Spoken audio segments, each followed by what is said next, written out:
네, 수익률의 나침판이 되어줄 주식 이야기 의제 토크 만나보도록 하겠습니다. 자, 오늘은 이 상승세인 글로벌 증시 속에 홀로 부진한 모습을 보이고 있는 우리 증시에 대한 이야기 나눠보도록 하겠습니다.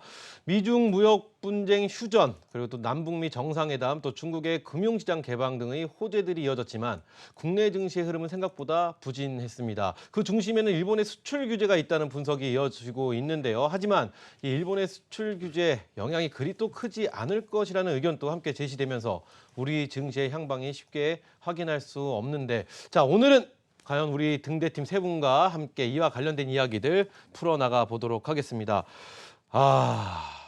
사실은 저희는 정치적인 이야기는 일절 하지 않는데, 이건 사실 정치적인 이야기가 개입이 안 될 수가 없는 그런 상황이 좀 벌어진 것 같습니다. 그래서 지금 우리 정다정 캐스터가 수출 규제 품목을 말씀해 주셨는데, 이야기해 주셨는데, 우리 박찬웅 대표님께서 그 품목들에 대해서 어떤 게 어떤 요소에서 얼마큼 쓰이고 있는 건지에 대해서 짧게 자세하게 좀 설명부터 일단 해주시면 도움이 될 것 같습니다. 네, 일단은 일본 정부가 그 보복성 수출 규제 품목을 세 가지를 제시했는데요.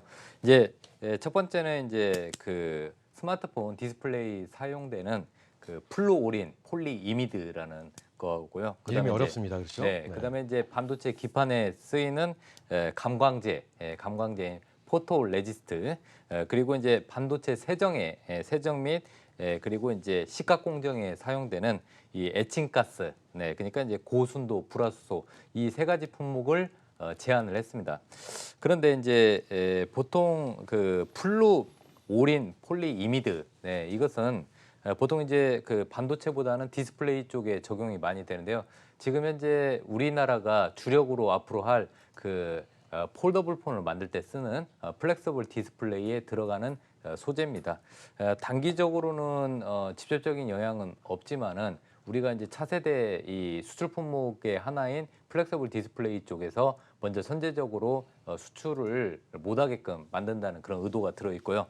또 한 가지, 이 감광제인 그 포토 레지스트 같은 경우는 어떻게 보면은 삼성전자나 SK를 콕 집어서 공격을 했다고 보시면 됩니다. 특히 이 삼성전자 부분에 있어서 그 EUV, 노광 장비인 EUV가 있는데, 이 EUV는 이제 삼성에서 이제 7 나노 제품을 이제 양산을 할 때 EUV 공정이 굉장히 중요합니다.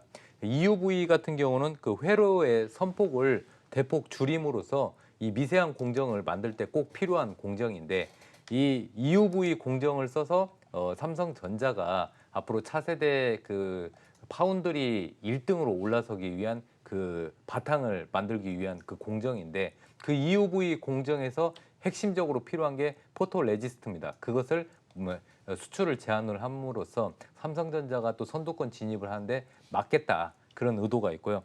마지막으로 이 그 에칭가스, 이 고순도 그 불화수소인데, 이 반도체 세정과 에칭에서 굉장히 중요합니다. 세정은 일단 반도체를 깨끗하게 불순물을 제거하는 부분이고, 에칭은 반도체를 아주 미세하게 자를 때 쓰는 부분인데, 여기에서 이제 필수적입니다. 물론 이 에칭가스 이런 부분에서 우리나라 업체들도 많은데, 일단 고순도 불화수소는 대부분 일본 업체에 의존을 하고 있습니다. 그래서 이 세 개를 수출을 일단은 제한을 함으로써 우리나라가 차세대의 이 반도체 시장에서 선점을 못하게끔 방해를 한다. 그리고 중요한 게 또 디스플레이인데, 이 플렉서블 디스플레이도 굉장히 우리가 지금 심혈을 기울여서 폴더블 폰이나 이런 플렉서블 디스플레이 이런 쪽에서 또 선점을 못하게끔 공격을 함으로써 결론적으로는 이 차세대 제품을 만들 때 제한을 가하면서 우리나라의 산업에 타격을 주려고 하는 의도가 다분히 보이는 일본의 수출 규제다, 이런 말씀을 드리고 싶습니다. 네, 좋습니다. 일단 어떤 품목들이 어떻게 네네. 사용이 되고 있는지에 대해서 말씀을 쭉 해주셨는데, 오늘은요. 네네. 저희 지금 오늘 하루 종일 모든 뭐 언론 뉴스에서 나오는 그렇죠. 이야기들 중에 하나가 사실 이 이해학입니다. 예. 그런데 결론은 다 없습니다. 그렇죠. 그리고 결론을 내기가 굉장히 조심스러운 부분이 있고요. 우리는 이 자리를 통해서 결론을 내보는 쪽으로 한번 어떤 방법으로, 진짜 어떤 방향으로 어떻게 해봐야 되는지, 물론 우리 세 분의 개인적인 의견으로 저희가 포장을 하고 개인적인 의견을 포장을 하고 한번 이야기를 한번 해봤으면 좋겠는데요. 일단 일본의 무역 보복에 대해서 과연 어떻게 생각하는지 이게 어디서 많이 봤던 그림이다. 라는 거는 뭐 지울 수가 없는 생각입니다. 지금 뭐 미중 무역 분쟁과 굉장히 흡사한 그런 분위기의 이야기를 흘러가고 있는 모습이긴 한데요. 자, 어떻게 생각을 하시고 일련의 사태에 대해서 좀 정리를 같이 해주시면서 개인의 의견까지 같이 말씀해 주시면 좋을 것 같습니다. 이거 신학수 대표님의 이야기부터 한번 들어볼까요? 일단은 뭐 그 정치적인 부분이 다분히 끼어 있는 것이다라고 많은 보도가 나오는데요. 그게 맞는 것 같아요. 실질적으로 뭐 그 제재를 하게 되면 뭐 한국뿐만이 아니라 일본도 타격이 있는 것은 당연한 그런 상황이고요. 현재 상황에서 정치적 요소 이것을 빼면은 뭐 아니지 않느냐라는 그런 생각도 지금 많이 나오고 있습니다. 거기에 실질적으로 그 제재에 대한 부분 이런 것들이 뭐 그러니까 그 현재 그 기업에 대한 타격 이 부분은 분명히 나타나겠지만 시차를 두고 들어오는 그런 상황이고 오히려 기술 개발에 대한 동료 그리고 기술 개발을 해야겠다, 기술에 대한 자립을 해야겠다라는 이런 쪽으로 오히려 모아가고 있는 부분도 분명히 있지요. 제가 보기에는 실질적으로 뭐 일본 정권 관련돼 있는 부분에 한정돼 있는 그런 상황이기 때문에 오래 끌고 가지는 못할 것 같아요. 미중 무역 분쟁과의 그 차원하고는 약간 좀 다르지 않느냐라고 생각을 하고 있고요. 뭐 국제 평화와 안전을 위해서 일본이 그 제재를 한다라고 이렇게 얘기하는데 이것도 뭐 말이 안 되지 않느냐. 오히려 그 결과적으로는 더 그러니까 불안한 부분으로 이끌어가고 있는 그런 상황이고 실제 전 세계 언론이나 그 주목된 그런 부분에서는 일본 관련돼 있는 얘기가 오히려 본인들한테 독이 되지 않을까라는 그런 생각도 많이 하거든요. 저는 오래 끌고 갈 요소는 아니지 않느냐. 그래서 현재의 시장에 영향을 주는 부분은 과도한 그 불안감. 과도한 그 불확실성 이런 부분이 시장에 작용하고 있다라고 이렇게 말씀을 드리도록 하겠습니다. 그래요, 좋습니다. 자, 명성욱 대표님께 질문 계속 이어서 가도록 하겠습니다. 자, 일본의 경제 보복 대응 어떻게 앞으로 진행이 될 것이며 확정 가능성도 어떻게 보시면서 또 향후 전망까지 한번 질문이 복잡합니다. 어떻게 생각하고 계시는지 한번 여쭤보도록 하겠습니다. 복잡해서 생각나는 대로 말씀을 네, 드리겠습니다. 좋습니다.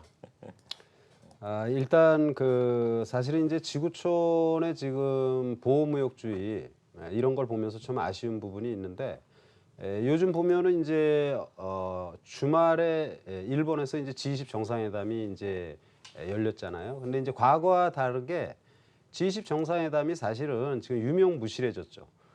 과거에는 G20 정상회담에서 글로벌 시장의 현안에 대한 한 목소리를 내면서 각종 대안이 나왔는데 요즘은 이제 G20 정상회담이 상당히 퇴색된 이런 모습입니다. 누구 때문에? 트럼프 때문이죠. 보호무역 이런 부분. 그래서 트럼프의 아주 강성 노선이 지구촌 전반에 상당히 어려운 모습을 보여주고 특히 대한민국이 어려웠는데 유감스럽게 또 아베 총리가 또 흉내를 내는 이런 모습이에요. 물론 이제 여러 가지 복합적입니다. 일단은 아베 총리 입장에서는 지금 21일 날 참의원 선거가 있는데 네. 이 참의원 선거에서 사실은 압도적인 승리를 해야 되잖아요. 그렇죠. 그래야지 이제 일본 같은 경우 총리를 집권 여당에서 이제 지명을 하는 거니까 이런 부분이 많고 사실은 이제 이 참의원의 집권 여당 부분은 완전히 극우파입니다.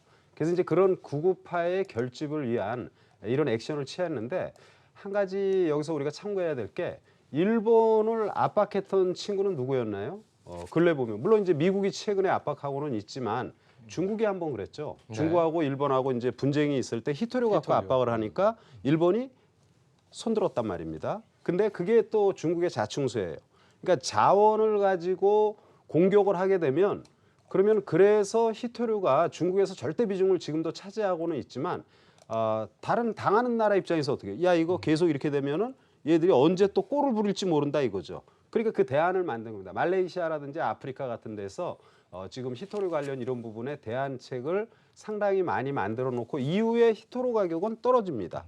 그러니까 이제 이번에도 뭐냐면 일본도 마찬가지예요. 우리가 지금 당했잖아요.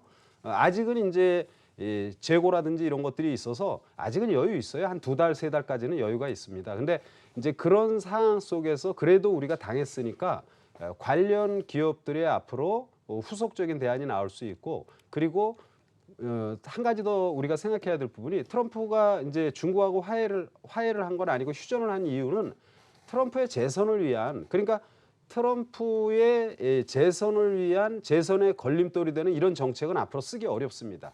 그러니까 결론은 지금 말한 것은 중국을 위한 것이 아니라 미국 내부의 기업들의 소리를 들은 거예요. 그러면 지금 일본도 어떠냐면 일본의 많은 기업들이 우리가 암만 지금 반일 감정이나 뭐 이런 것을 차지해 두고라도 장사꾼들은 사실은 실리를 추구하는 거거든요. 그래서 이제 일본 내부에서도 말들이 너무 많은 거죠. 이게 다 속이 다 보인다. 그래서 일본도 역시 마찬가지로 이게 한시적으로 참의원 선거, 참의원 선거 2주 한 보름인가 그 정도 후에 있잖아요. 네. 그러니까 이게 지나면은 어떠한 형태로든 이 수는 결국은 강하게 나가기가 어렵다. 그래서 지금 일본의 이런 수는 참 트럼프를 닮아가는 건지 모르지만 많이 속상하고 그런데 이건 장기간에 갈 부분은 아니다. 만약 장기간에 가면은 굉장히 큰 회오리 바람이 들어올 수 있다. 왜? 대한민국의 반도체나 디스플레이 세계 시장에 지금 매출을 하는 게 1년에 170조 이상이 되는 이런 모습인데 5천억 때문에 170조가 망가진다? 그러면은 이 IT 산업 전반이 굉장히 어려워질 수 있습니다. 그래서 이 부분에 대해서는 어렵고 힘들지만 이럴 때 그 모멘텀을 갖고 있는 대안주들 이런 것에 우리가 좀 더 집중을 하는 게 좋겠다 이렇게 말씀을 드립니다. 그래요. G20 때 북미 정상회담의 예. 예측을 해주시듯이 예. 이번에 참의원 선거 전에 무엇인가가 다 해결이 될 것이다라는 예측을 또 한번 참여연이 끝나고 나서 알겠습니다. 어쨌든 요번에 또 한번 기대를 저희가 갖게끔 해주시는 말씀 해주셨습니다. 자, 우리 박찬홍 대표님의 의견도 네. 궁금해집니다. 네네. 경제 보복 어떻게 앞으로 향후 진행이 될지와 함께 또 네. 우리의 확전될 가능성은 또 어떻게 보시고 또 네. 향후 전망 어떻게 예측하시는지 같은 질문 한번 여쭤보도록 하겠습니다. 저는 간단히 말씀드리면 확전의 가능성은 좀 희박하다. 확전이 된다면 이제 반도체 장비 쪽도 공격을 당할 수도 있는데 다행히 반도체 장비 쪽은 국산화가 많이 되었습니다. 우리나라 업체들이 증착이나 습작, 습착 이런 부분에 있어서 이제 비슷하게 만들 수는 있습니다. 그런데 삼성전자나 SK 하이닉스는 같은 가격이면 좀 내구성이 좋은 일본 쪽이나 미국 쪽 장비들 많이 사용을 했는데 이렇게 그 보복성 수출 규제가 나온다면은 오히려 우리나라 국산 장비 업체들한테는 기회가 오지 않을까 생각이 되고 있고요. 그래서 이제 장기적으로 보면은 국산화 비중을 좀 높이지 않을까. 그래서 단기적으로 이제 투자 심리적으로는 악재이지만은 중장기적으로는 우리 업체들한테는 호재다 이런 말씀을 드리고 싶고요. 일단은 그래도 소재 업체들이나 장비 업체들 어떤 업체들이 또 수혜가 가능할까 이 단기적인 투자 심리에 있어서 말씀을 드리면은 일단은 동진 세미캠 같은 경우는 이제 반도체 기판을 만들 때 쓰이는 그 감광재 아까 말씀드렸던 포트 리지스트 같은 경우는 이 동진 세미캠도 만듭니다. 다만 이제 고순도의 관광재를 만드는 건 아니고 좀 저가형, 저가형을 만듭니다. 그리고 일단 후성 같은 경우도 불화수소, 아까 에칭이나 식각에 필요한 불화수소를 후성도 만들고요. 그다음에 이제 그 불화수소 부분에 있어서 솔브레인 그리고 ENF 테크놀로지도 일본 업체랑 같이 합작을 해서 우리나라에 회사를 두고 있습니다. 이 일본과 합작해서 그러니까 일본 업체하고 우리나라하고 뗄래야 뗄 수 없는 관계인데 그래도 이제 우리나라 국내 생산을 높인다면은 솔브레인이나 ENF 테크놀로지 이런 종목들 좀 보실 필요가 있고 그다음에 이제 반도체 장비 중에서 증착 분야 수혜는 주성 엔지니어링이나 유진테크, 워닝 IPS, 테스 그리고 그 습식 장비 업체 중에서는 DMS 그다음에 KC텍 이런 업체들이 만약에 일본이 다시 한번 반도체 장비를 또 공격을 하게 되면은 증착과 습식 장비 업체들을 좀 관심 있게 볼 필요가 있다 이런 말씀을 드리고 싶습니다. 네. 그래요, 좋습니다. 저희가 일본 무역 보복에 대해서 어떻게 보시는지에 대해서도 아까 쭉 여쭤봤는데요. 아베는 이런 말을 하지 않습니까? 지금 WTO 우린 협정 위반이기 때문에 제소를 하겠다. 협정 위반이 아니다. 이런 얘기를 하는데 그리고 정치적인 사항이 아니다라는 말을 하고 있습니다. 그런데 우리가 이 상황이 정치적이라고밖에 볼 수 없는 것 중에 하나가 한국 대법원 강제징용 배상 판결의 문제에 대한 보복 조치이기 때문에 그렇죠. 이건 보복이고 정치적인 부분이다라는 얘기밖에 할 수 없습니다. 그래서 우리가 지금 나눠볼 거는 정부의 이야기, 정부의 어떤 대응 방법, 그건 저희가 여기서 이야기할 부분은 아닌 것 같고요. 그렇죠. 우리는 기업에 대한 이야기, 기업의 대응 방법, 왜냐하면 또 그 기업에 관심을 갖고 계신 우리 시청자분들이 많이 계시기 때문에 그 피해를 보는 기업, LG 디스플레이, 삼성전자, SK 하이닉스 이 세 기업을 지금 종목을 보유하고 계신 분들의 대응 방법, 그리고 향후 전망, 이걸 안 여쭤볼래야 안 여쭤볼 수 없을 것 같습니다. 자, 어떻게 보시는지 이번 거는 우리 명성 대표님께 한번 먼저 여쭤볼까요? 일단 뭐 잘 모를 때에는 메이저들이 어떻게 움직이나 이걸 보는 게 필요하죠. 그러니까 뭐냐면은 저는 사실은 문제 없다고 봅니다. 지금 일련의 사태가 지금 사실은 트럼프의 보험 의혹이 굉장히 지금 많은 국가에서 지금 지탄의 모습을 보이고 사실 지금 중국하고 잠깐 휴전했지만요. 또 바로 지금 일본 제재하는 이런 얘기를 또 하고 있어요. 또 그래서 이런 부분들은 결국은 부메랑이 돼서 다시 이제 일본 미국의 소비자로 돌아오는 이런 모습이어서 일본 또한 마찬가지로 이렇게 보는데요. 오늘 삼성전자 네. 삼성전자가 틀림없이 악재가 나온 거지 않습니까? 일본에서 이런 부분. 근데 이제 삼성에서 사실은 이런 부분을 예측하고 내부적으로는 어느 정도 준비했다라는 이런 내용도 오늘 나왔고요. 네. 그리고 삼성전자를 최근에 누가 많이 사나요? 외국인이 많이 삽니다. 오늘도 약간 방송에 부적절하지만 왕창 샀습니다. 그러니까 부적절한 것 같지는 않습니다. 부적절하지. 네, 네. 저는 이게 이제 부적절한 거예요. 그래서 오늘도 삼성전자를요 90만 주가 넘게 삽니다. 외국인이 최근에 일주일 동안 1,000만 주, 1,200만 주 삽니다. 그러면 이런 내용들은 뭐냐면은 힘센 친구들의 노선으로 봤을 땐 삼성전자 능히 이거 헤쳐나가고요. 이런 정치적인 여러 가지 복합적인 문제에 대해서 시장은 충분히 대응할 것이다 이렇게 보는 것입니다. 악재가 나옴에도 불구하고 주식을 사야 되는 경우가 있는데 삼성전자의 모습이 오늘 그런 모습이고요. 그리고 이제 하이닉스는 오늘 외국인이 80만 주 샀어요. 근래 들어서 굉장히 많이 산 겁니다. 이 악재가 나온 상태에서 유감스럽게 기관이 팝니다. 그러니까 참 오늘 시장을 보면서도 아쉬운 게 뭐냐면요. 기관의 행보입니다. 저는 진짜 우리 기관들이 해외 주식을 많이 투자하는 거 좋습니다. 그런데 집안을 단속하고 그리고 밖에 나가서 이렇게 활동을 해야 되는 거. 그래서 해외 주식만 보고 국내 주식을 좀 멀리하는 것은 조금 좀 문제가 있지 않나 이렇게 생각을 하는데 오늘 하이닉스랑 그리고 LG 디스플레이죠. 이 주식은 다 기관이 팔고 외국인은 다 사는 모습입니다. 그리고요. 반도체 전반의 업황 안 좋습니다. 틀림없이 그것은 사실입니다. 그러나 그런 주가는 시세를 선반영하는 모습이었어요. 지금 반도체 대표적인 기업, 메모리 기업의 대표적인 기업이 삼성전자, 하이닉스. 근데 삼성전자는 다각화된 사업을 하고 있죠. 스마트폰이라든지 디스플레이라든지. 그래서 약간 보안제가 좀 있는 편이고 하이닉스 같은 경우는 반도체에만 이제 집중하는 기업인데 이 세계 3대 메이커인 마이크론 테크놀로지 역시 마찬가지입니다. 대한민국의 1위와 2위 업체는 어렵고 3위 업체인 마이크론은 좋다? 택도 없는 소리죠.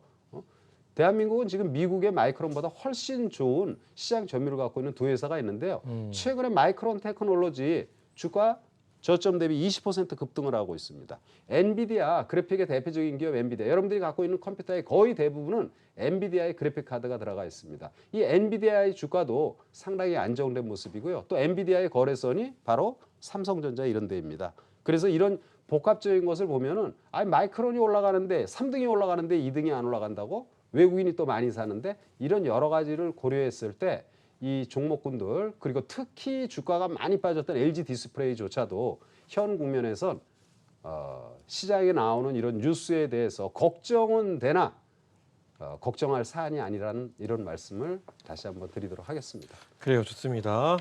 다음 우리 박찬웅 대표님께 질문 한번 네. 드려보도록 하겠습니다. 많은 언론에서 지금 이게 일본의 이번 규제가 네. 부메랑이 돼서 일본으로 돌아갈 것이다라는 의견이 일각에서 많이 쏟아지고 있습니다. 네네. 지금 우리 기업들 세 기업이죠. LG 디스플레이, 삼성전자, SK 하이닉스 향후 전망 네. 어떻게 예측을 하시고 어떤 대응 방법이 필요할까요? 이때. 일단은 일본 업체가 자충수를 든 건 확실합니다. 왜 그러냐면은 네. 일본에서 이제 수입한 그 반도체나 디스플레이 소재 물량이 포토 레지스터 같은 경우는 이제 2억 9,809만 달러. 그리고 고순도 불화수소 아까 말씀드렸던 에칭가스가 6,685만 달러. 거기에다가 이제 플루오린 폴리이미드 같은 경우는 이제 1,972만 달러. 총 우리나라 돈으로 이거를 이제 3억 8,546만 달러인데 이걸 우리나라 돈으로 환산하면은 약 4,500억 정도 됩니다.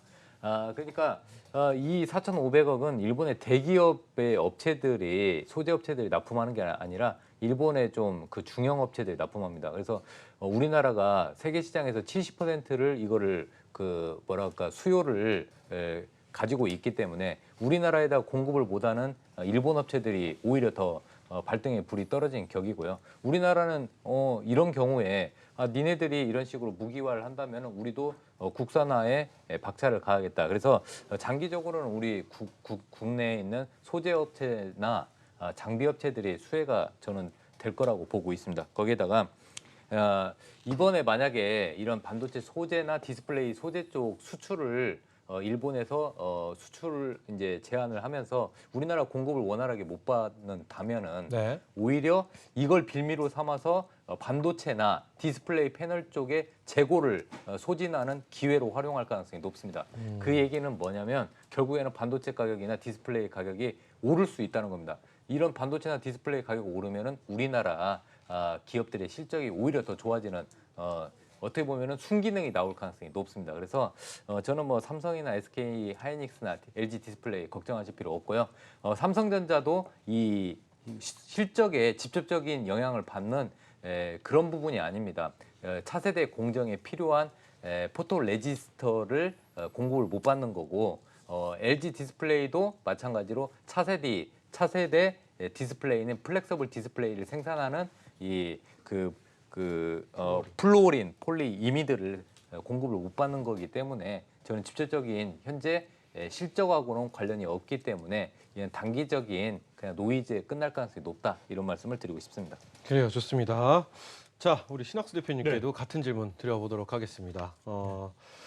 지금 뭐 SK, 하이닉스, 삼성전자, LG 디스플레이 신학수 대표님의 생각에는 향후 어떤 대응을 하는 것이 가장 현명한 방법이라고 생각하시나요? 저는 이제 삼성전자, SK 하이닉스 뭐 괜찮을 것 같은데요. 네네. LG 디스플레이는 아직까지는 뭐 고전이 될 가능성이 높아요. 사실 일본에 대한 규제 때문이 아니라 현재 상황이 그렇습니다. 현재 상황 그대로. 그러니까 실질적으로 영향을 줄 수 있는 요소는 분명히 있는 상황이고 그게 불거져서 전체적으로 주가를 다운시키고 하락시킬 수 있는 부분은 분명히 있지만은 SK하이닉스나 삼성전자에 영향을 줄 수 있는 요소는 이게 아닌 것 같아요. 오히려 삼성전자 이번 주 말에 그 잠정 실적 나오거든요. 잠정 실적이 잘 나오면 오히려 더 올라올 걸요. 실질적으로 그 부분이 훨씬 더 크다라는 거죠. 저는 이 생각도 많이 해봅니다.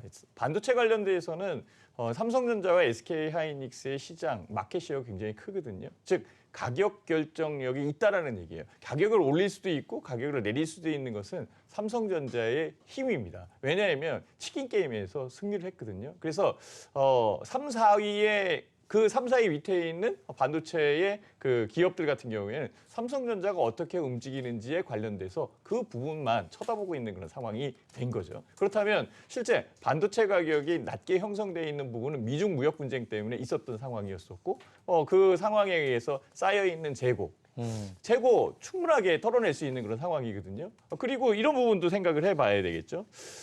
가격이 싸기 때문에 산 거죠. 실질적으로 그 뭐 플루오린이나 아니면 에칭가스, 포토레지스트 이와 같은 경우에도 일본산 제품이 품질도 좋고 싸다라고 이렇게 얘기를 하더라고요. 실질적으로 딴 데에서도 분명히 생산을 하고 있을 겁니다. 그렇다면 그 가격적인 부분에 의해서 뭐 수익선을 다변화시킬 수 있는 그런 상황이 될 거고 수익선 다변화에 의해서 그쪽이 들어온다면 오히려 부메랑이 들어온다는 것은 일본 기업 측에 훨씬 더 크다라는 것은 우리 박찬웅 파트너께서 얘기를 해주셨지 않습니까? 그래서 저는 공급선 다변화가 굉장히 중요한 것 같아요.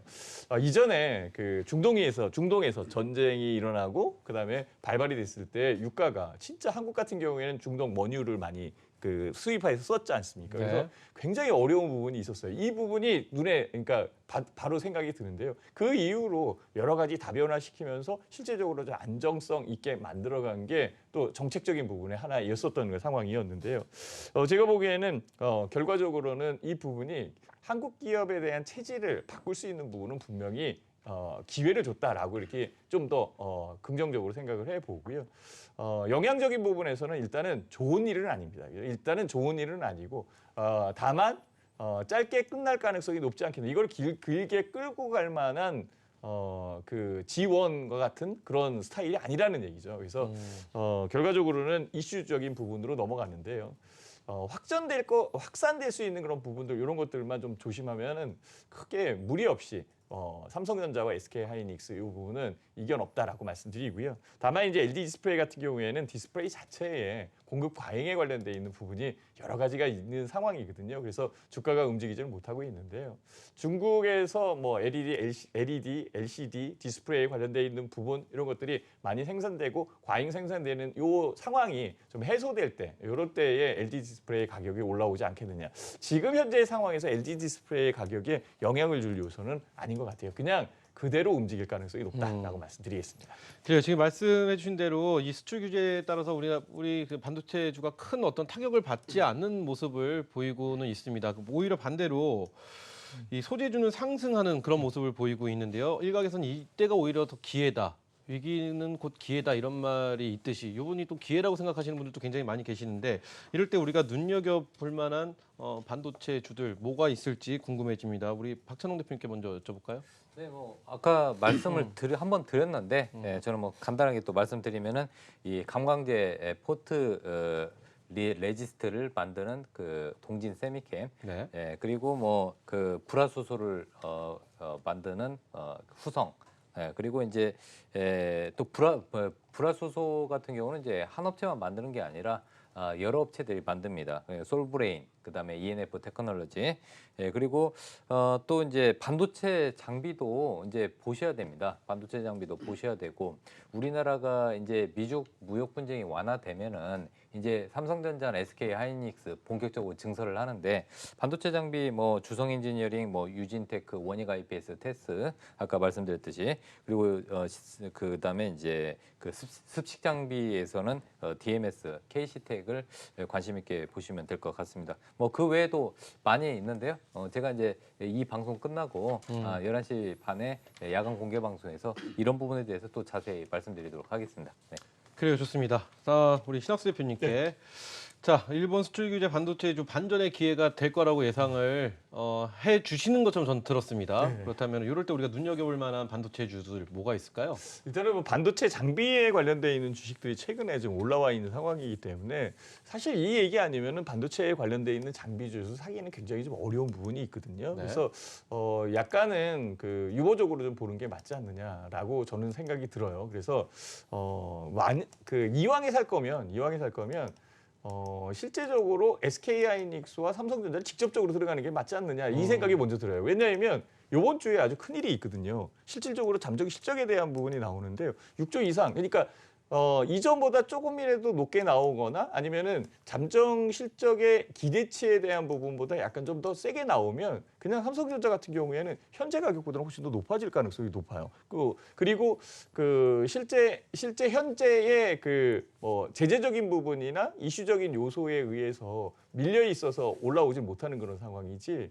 뭐 오늘도 그렇고 어제도 그렇고 실제 주가 지수를 끌어올릴 수 있는 그런 여건은 분명히 있었는데 이 삼성전자의 가격 그리고 SK하이닉스의 가격 이런 것들이 굉장히 희석시켜놨거든요. 그래서 오히려 반등할 수 있는 여건의 지수 반등력과 삼성전자, SK하이닉스의 반등력은 같이 나올 가능성이 높다라고 이렇게 보고 직접 이쪽으로 들어가자라고 말씀드리도록 하겠습니다. 그래요. 우리 명성욱 대표님께도 한번 같은 질문 드려보겠습니다. 수출 규제 반도체주의 반전의 기회가 이번 규제가 오히려 더 반전의 기회가 될 거라고 예상을 하시는지의 질문과 그렇다면 우리가 눈여겨볼 만한 반도체 주들은 어떤 것들이 있을지 한번 여쭤보도록 하겠습니다. 예, 일단은 뭐 최근 장세가 좀 사실은 5월에 급락을 하고 6월에 이제 조금 반전 네네. 보이다가 지금 멈춰 있는 모습인데 전반적으로 이제 관련주들이 다 지금 많이 바닥에 있는 그런 상황이에요. 그래서 이 전반에 지금 반도체가 지금 악재를 맞는 이런 모습에 일본발 이런 부분은 크게 우려할 부분은 아니다 이렇게 보고요. 대부분의 이제 반도체 관련 종목군들 현재 가격에서는 좀 매력적인 이런 모습으로 볼 수 있고요. 아까 이제 우리가 일본의 규제와 관련된 이제 후성이라든지 솔브레인, 동진 세미캠, 요번 규제와 관련된 국내 기업들, 이런 기업들은 타이밍을 잘 잡아야 돼요. 틀림없이 이제 앞으로 이슈가 더 부각이 될 수 있는데 제가 생각할 땐 참여연 선거 끝나고 나면은 많이 사그라들 거기 때문에 네. 단기적인 관점에서 관심을 가져야 된다 이렇게 말씀을 드리고요. 메모리 수급이 악화돼 가지고 삼성전자 하이닉스가 당분간 하반기에 투자하기는 좀 어려운 상황입니다. 그런 이제 시장이라는 게 이렇게 하반기에 어려워지면 또 내년도에는 틀림없이 또 투자 효과가 많이 일어날 거예요. 그래서 네. 반도체 관련주에서 원익 IPS라든지 또는 테스, KC텍 이런 정도로 이제 중소형주 그리고 하이닉스는 상당히 저는 매력적이라고 보는데 등치가 크니까 그거는 이제 좀 생략을 하도록 하겠습니다. 네, 좋습니다.